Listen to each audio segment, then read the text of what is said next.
The John Morris Show, episode 435. In this video, I'm going to show you 6 different ways you can land your first client. Some you probably know, and some you probably never heard of. Coming up, this episode is sponsored by ConfigCat. Easily use feature flags in your code with ConfigCat libraries for Python and 9 other platforms. Toggle your feature flags visually on the visual dashboard, hide or expose features in your application without redeploying code, set targeting rules to allow you to control who has access to new features. ConfigCat allows you to get features out faster, test in production, and do easy rollbacks. You can try it out with their forever free plan or get 25% off any paid plan with the code Morris2021. Release features faster with less risk with ConfigCat. Check them out today at configcat.com.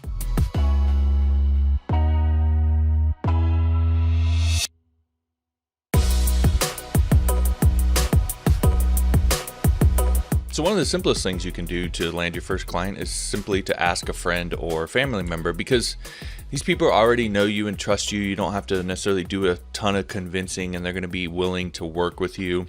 Be a little more lenient when it comes to delivery and help you to be able to refine that process a little bit more if you do it right. And really the thing when you first start is you need to focus on building your portfolio. So it's not all about the money, which I know is something, if you're in a financial position where you really need to start making money with this, that can be a little frustrating. But you really want to build your freelance business sound and based off sound fundamentals, and your portfolio is a big part of that. And so being strategic and being smart with those first few projects that you put in your portfolio are really important. And so if you do this right, that can help you to get off the ground really, really quick.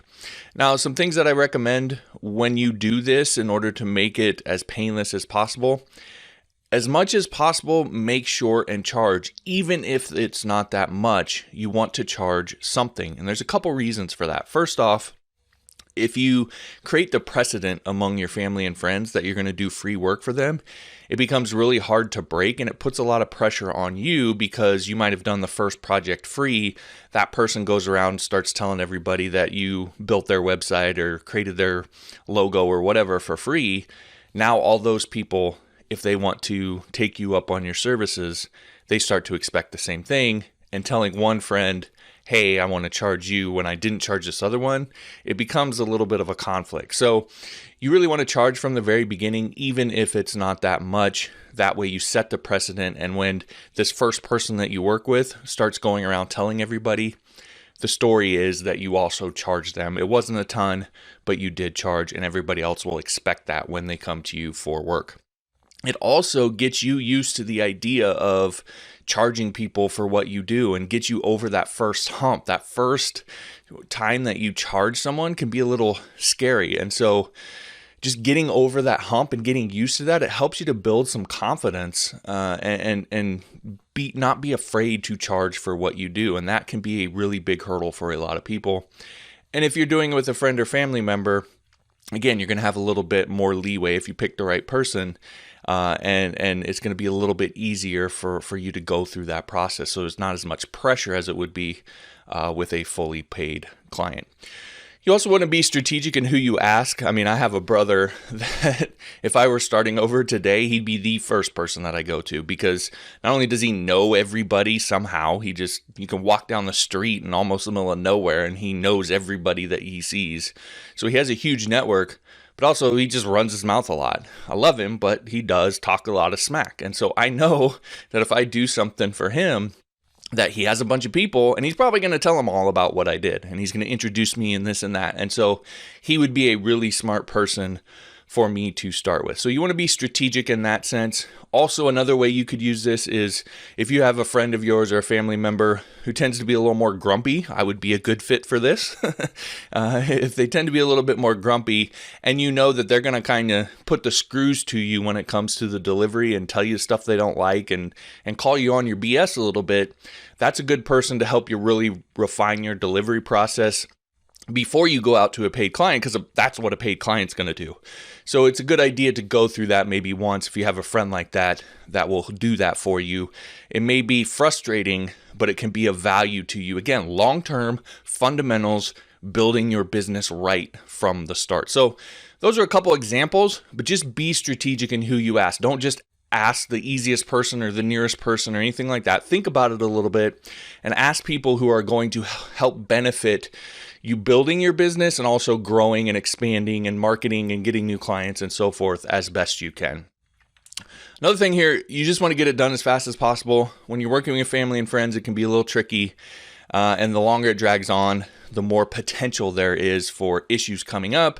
And now you have a friend or family member where there's this big elephant in the room every time you meet them. So don't treat it like a side project or something that you don't have to pay attention to. I would make it your main focus actually and get it done as fast as possible so you can get the testimonial, the review, the thing for your portfolio, them talking awesome about you and all of that stuff. You can get to the ultimate result that you want as quickly as possible.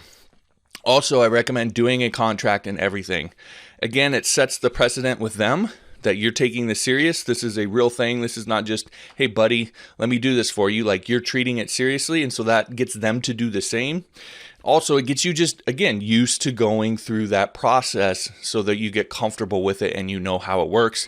You can get your contract written. You can get how they're going to sign it. You can figure out all of that stuff with someone who's, again, is likely to work with you a little bit more than a regular client might. So treat it like a regular client, do the whole shebang, a contract, all of that stuff, and that'll help you to get that experience.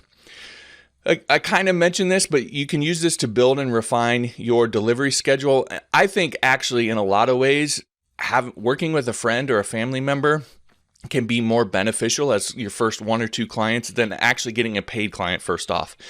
And the reason that is because you're going to be able to the next point, you're going to be able to ask a lot of questions. You're going to be able to talk with them a little bit more than you might with a regular client and be able to ask them, hey, what'd you think of this? How was this? What was this experience like? What would you do here? What do you think of that? Etc. And be able to really dig in on the delivery process, even the sales process, all of that. And really be able to get some good answers from that person about the overall experience and use that to refine your delivery schedule. So again, I think in a lot of ways, asking a friend can be more beneficial as your first couple clients than a paid client, because a paid client's probably not going to give you as much of that feedback. You're not going to want to ask them for as much of that feedback because they're a regular paying client that you don't know as a friend or family member. So again, it might seem obvious, but asking a friend could really be a good way to get your first clients. If you do it correctly, it can help you to really jumpstart your business and get off the ground and get the confidence, get the information, get the data that you need to then go out and be able to market more aggressively and also be able to deliver and do a good job for clients. So don't overlook it. I know a lot of people recommend against it. I'm actually for it if you do it in a very specific way and you follow some of the guidelines that I've set out here. Okay, next is bartering with a local business. So just as an example, I have a local chiropractor that I exchange services with. I get free adjustments from him, and in exchange, I manage his website for him. I also get a link back to my own website from a high domain authority website because he has a website that's pretty popular, has good domain authority, and so I get a link back to my website from his. And the big thing here is a lot of people, this may sound weird, like, oh, businesses won't do this. They absolutely will. You find the right business, you find the right person, they will do it. And there are a lot of businesses that are more open to it than you might think. You just have to approach it correctly. So the thing to do is to start with the relationship first. You don't want to lead in with the ask. You don't want to go right in and just be like, hey, let's barter.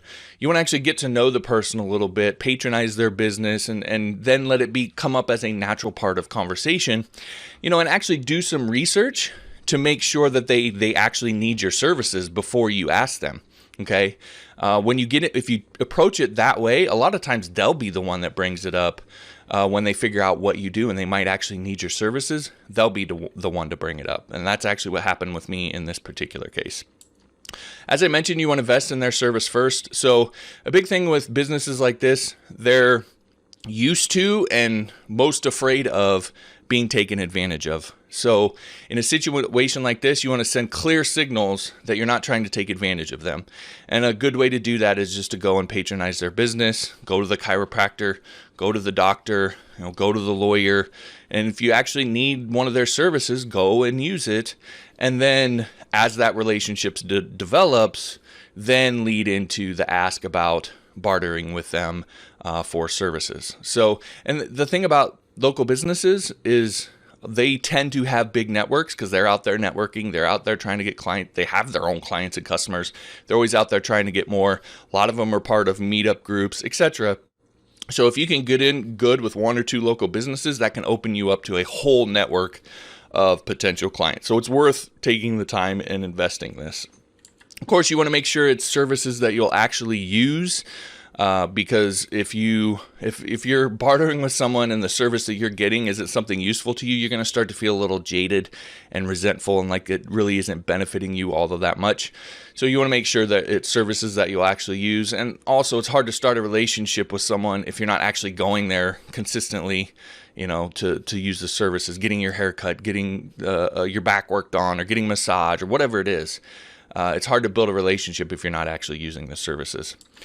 And again, with this, you want to be strategic, right? Everybody in this particular area, this chiropractor, they know who he is. They respect him, they trust him, and his testimonial, anything that he might say about me, his recommendation, has clout with those people. So again, you just want to be strategic in who you choose to barter with here. But again, a lot of local businesses would be willing to do this and could be a great way to get your first client. Again, get a testimonial, get a review, get experience going through the process, and get that item to put in your portfolio, and that can help you to jumpstart your freelance career. All right, next is joining a meetup group. So there are literally networks of business people who get together to exchange leads and information and support each other all over the country, at least here in the United States. I'm sure it's in other countries as well. This is what they do. They get together and they exchange leads. Some of the groups, the whole point is you have to show up every meeting with a lead to exchange with someone else. So other groups, it's about information and so forth, and they share leads as they can. But there's this whole resource out there that exists that have noticed a lot of freelancers don't take advantage of. Why not use that resource? Even if you never get a lead from it, the support, the getting to know people, the just interacting with other business people and getting information and so forth, and just being around like-minded people is going to help you to really feel like you belong as a part of this community, as someone in the business community. So it can be very powerful. Plus, if you do it right, you can get a ton of leads from it. So the way to do it is you want to pick a network whose members are your ideal client, because there will be networks where, let's say you're a developer, you could go join a network like this of other developers, and that might be valuable to you in terms of support and information and knowledge and so forth. And I'm not saying don't do that. Absolutely do that if you want to.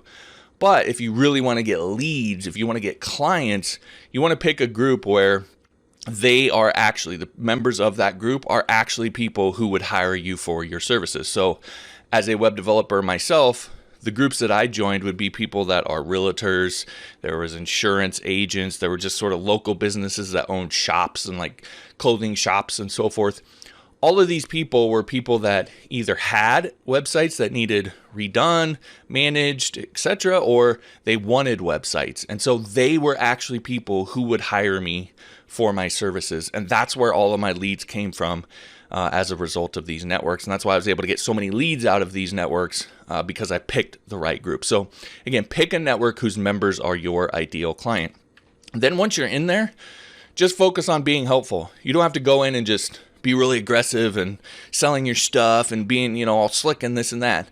The more information you give, the more people are going to trust you, respect you, see you as a source of knowledge and wisdom and information, and that's going to lead them to want to work with you, and the more leads and the more clients will come back to you. So you don't have to go in and be super salesy.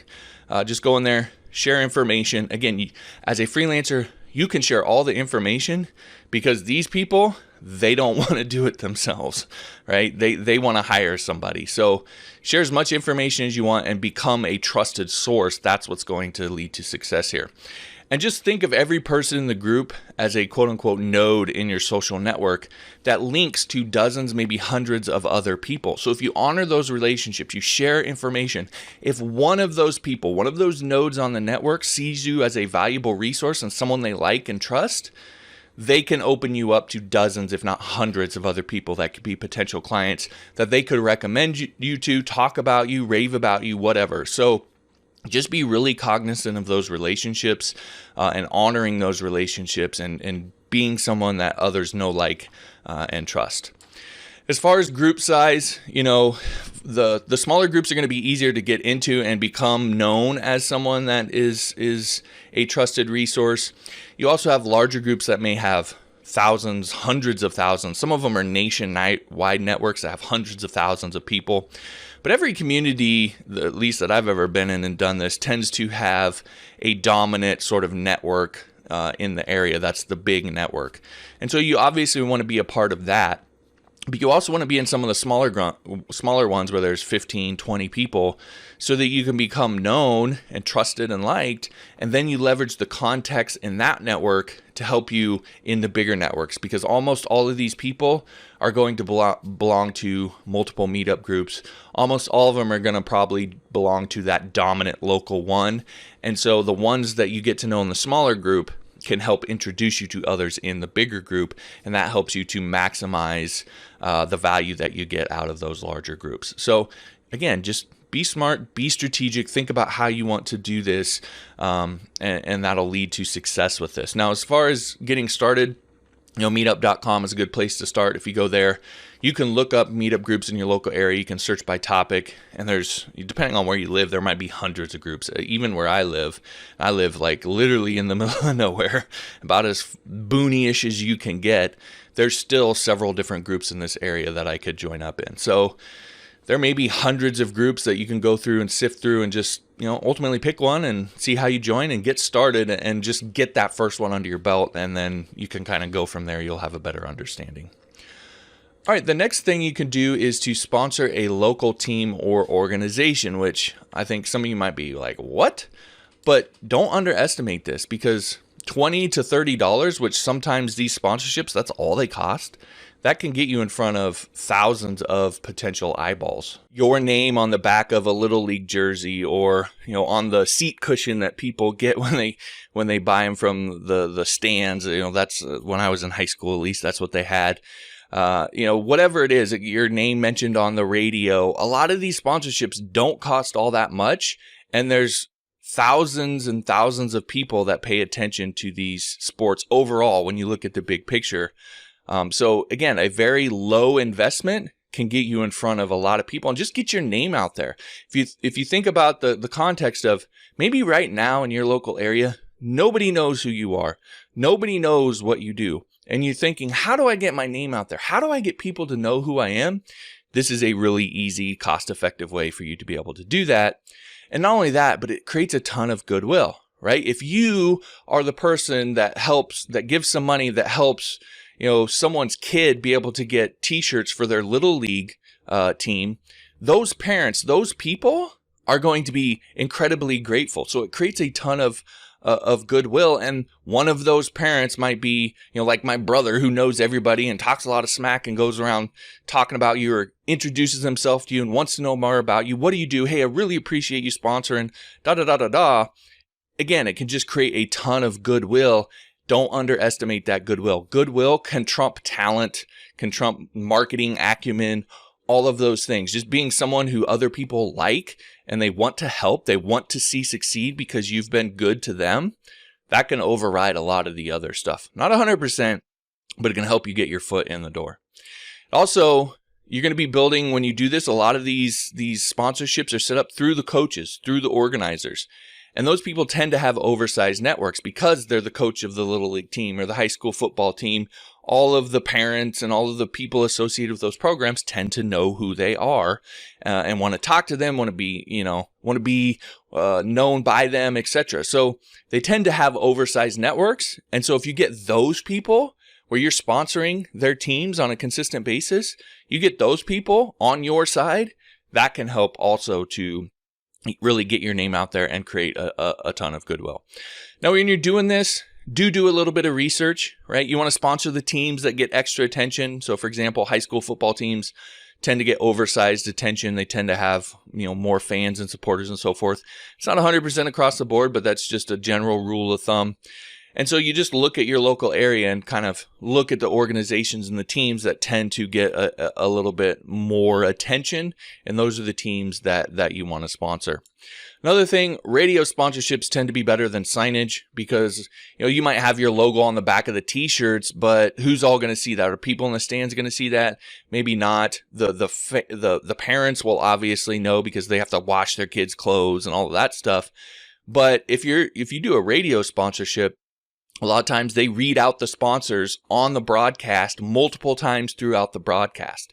So your name is getting constantly mentioned, and you don't necessarily have to pay all that much more for that kind of sponsorship. So it's at the very least worth looking into doing a radio sponsorship over a signage. If you can do both, do both. But the radio sponsorships, again, tend to be better because your name is actually said and everybody listening to that broadcast will hear it multiple times. And then the last thing here is just when you do this, really what you want to try to do, again, it depends what you can spend and what you have available, but you want to saturate the community, not just one team, but every team that you can sponsor so that people are constantly hearing your name and they start to see, you're sponsoring everything. And that creates even more goodwill. And you might spend $200 in a year to be absolutely everywhere. Every time someone listens to a sports broadcast on the radio, every time someone goes to a game, you're on the shirts, you're on the you're on the programs, you're on the seat cushions, you're on the radio being mentioned, etc., etc., etc. You're just saturating the community with your name. Again, the idea of how do I get myself known? How do I get people to know who I am and what I do? This is a really cost-effective way to do that in your local area that not a lot of people think about. And if you do this enough, I'm confident that you're going to get a client out of this. And for a lot of people, a lot of freelancers out there, what they do, you're talking about $200. One client could give you an ROI of 10, 20, 30, 40%. Or 100, 200, 300, 400%. So it can be very, very cost effective if you do it right.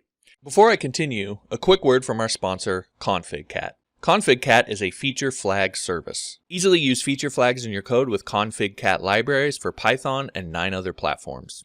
Toggle your feature flags visually on the visual dashboard, hide or expose features in your application without redeploying code, set targeting rules to allow you to control who has access to new features. ConfigCat allows you to get features out faster, test in production, and do easy rollbacks.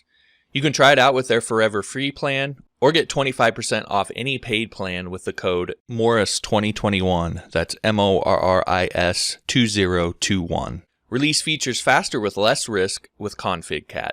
Check them out today at configcat.com. Next is, of course, Freelance Sites. I think I'd be remiss if I didn't mention Freelance Sites. Obvious, but it's still a great place to get started because there's just pools of clients ready to buy. They're just waiting for the right freelancer to show up, and that could be you. So they're obvious, but don't overlook them. Of course, they handle all the contracting, payments, disputes, all of that stuff for you, which is one of the nice things about them. They do charge fees, so you have to understand that, and you have to decide what works best for you. But again, they handle a lot of the stuff, a lot of the marketing, getting the clients there, the contracting, the payment, handling payments. A lot of them have messaging. They do a lot of things for you that if you've never freelanced outside of one, you start to realize, oh, there's a lot of this extra stuff that I have to do on my own. A couple things here. One, recognize every site is different and that they have their own sort of rules and how most of these are algorithm based, and how those algorithms work tend to be quirky because they get mountains of data, and buying behavior actually is a little bit counterintuitive from what you might just at first blush think. So the big mistake I see a lot of freelancers make with Freelance Sites is they go to them and they think, well, this is how it should work. And so they build their entire profile and their entire strategy around how it should work, not how it does work. So you want to take some time to look at these and gather as much information as you can. Read blog posts, YouTube videos, take courses if you have to, whatever, and get as much information about a particular site as you can so that you understand how they work and what their quote-unquote rules are, not just their terms of service, but really how the algorithm works, and figure that out, because if you do, one freelance site can bring you a ton of work. So again, it's worth investing that time. Another thing here is to understand the freelancer archetypes and pick the right site. So You have the taskmaster versus the specialist. These are the two kind of big ones. There are more than this, but these are the two big ones. And a taskmaster is essentially someone who completes a task. And it's something that the client could probably do themselves, but they just don't want to. And so they're hiring someone else. So they're paying you for convenience, for time, for not having to put in the work and the effort, etc. But again, they could probably do it themselves, think something like creating a PowerPoint slide or walking a dog. Those are things that they could do, they just don't want to.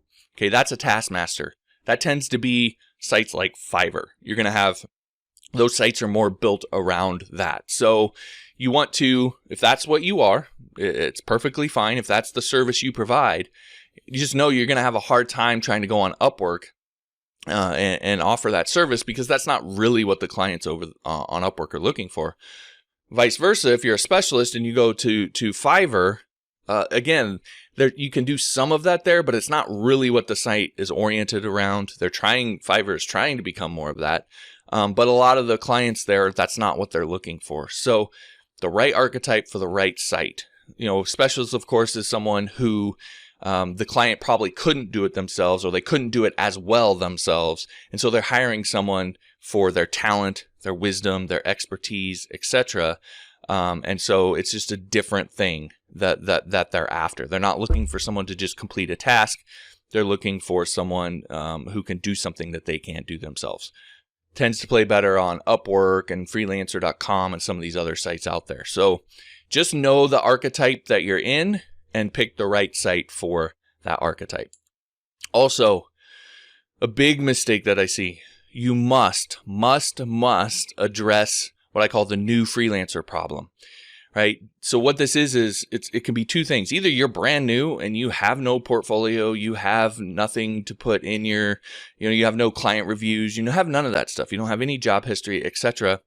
You have to address that with clients. You have to say something. You have to say, hey, I'm new, but I've built X number of sites on my own, or check my portfolio to see what I'm capable of, or whatever. Yeah, I don't have a ton of job history, but here's why you should hire me anyway.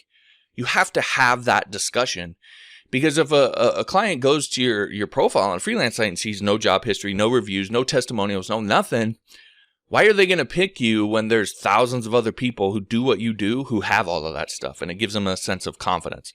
So you must address that. You're not going to convince every client, but you'll convince a few to give you a shot, and that gets you going. That starts building your job history, and then you don't have as big of a new freelancer problem. It could also be that you've been freelancing for a while. You do have a portfolio and all of these things. You're just new to the platform. You still have to address that, right? Because you're not going to have the job history. You're not going to have the ratings and reviews. You might have the portfolio you could put there, but you have to say, hey, I've been a freelancer for 15 years. I'm just new to Upwork. So here's some testimonials of clients that I've worked. Here's a list of clients I've worked with. Check my portfolio, etc. Like, I've done this a lot. I'm just new to Upwork. That's why you don't see the ratings and reviews over there. You have to address that when you're on the freelance sites, because there's so many other people there who have those things. And that's what clients rely so heavily on when they're over there, is looking at the ratings and the reviews and the testimonials and all that stuff. You have to address it.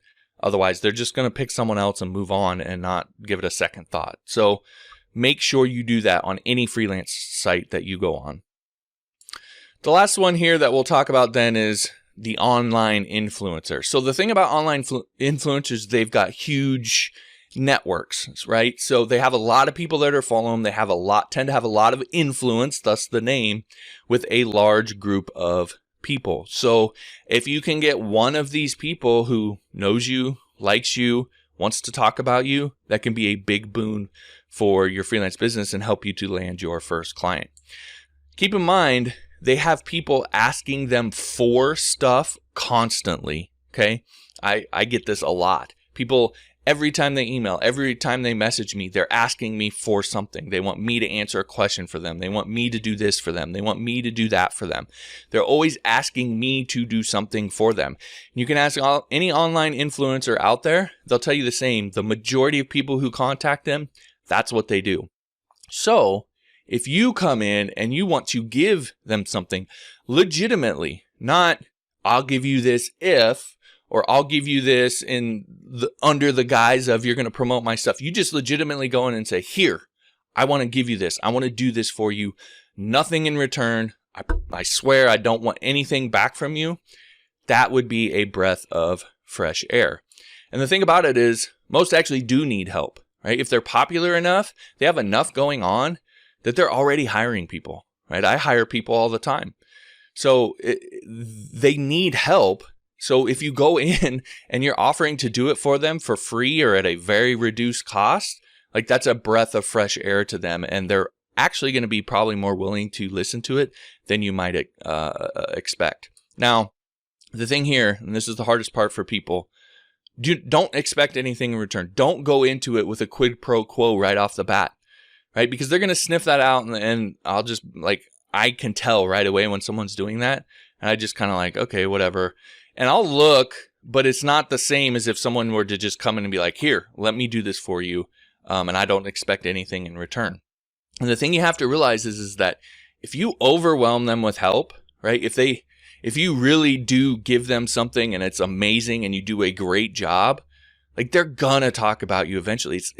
That's what they do. They go online, they talk, they post, they're gonna talk about you eventually. You don't even ever have to ask. It's going to come up. You may find that one person out there, that influencer out there that doesn't, but 9 out of 10 will. So if you do this with a couple, you're gonna find that if you just focus on helping them as much as possible, doing as good a job as possible as you can for them, they're going to talk about you. And again, for you, that one person, they may have 50,000 followers.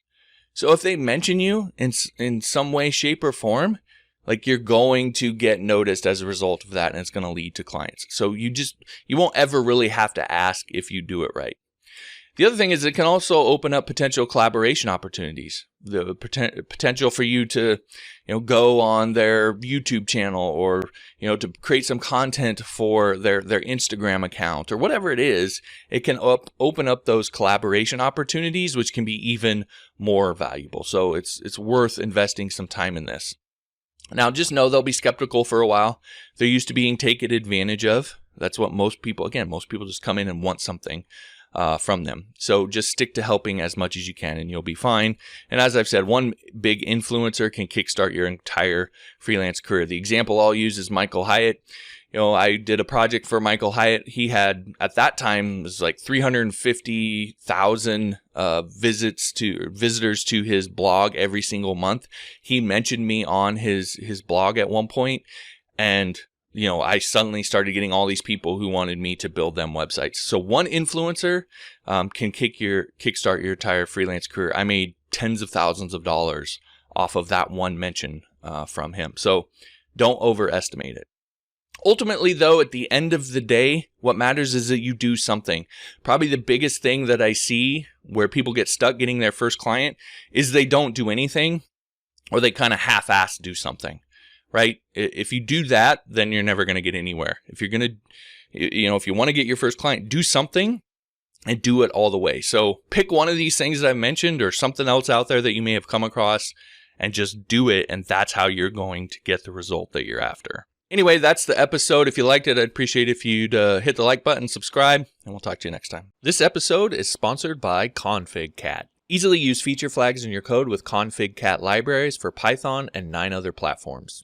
Toggle your feature flags visually on the visual dashboard, hide or expose features in your application without redeploying code, set targeting rules to allow you to control who has access to new features. ConfigCat allows you to get features out faster, test in production, and do easy rollbacks.